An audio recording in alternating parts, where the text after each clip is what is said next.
Qabulimizga 12 yoshli patsientimiz o'sha 21 iyul 2025-yil murojaat qilishgan. Bularda mana S-образный skolioz 3-4 daraja grudno-поясничный отделda bo'lgan.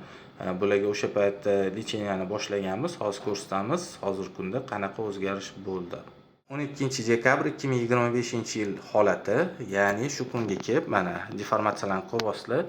Bel sohalaridagi 40 gradusli deformatsiya hozirgi kunda 19 bo'lgan, ya'ni kamaygan, lekin ko'krak qafasidagi 28 gradusli deformatsiya 35 ga kuchaygan.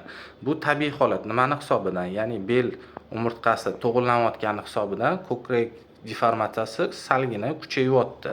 Lekin bu juda ham yaxshi holat, minusga qarab ketmayapti patsient.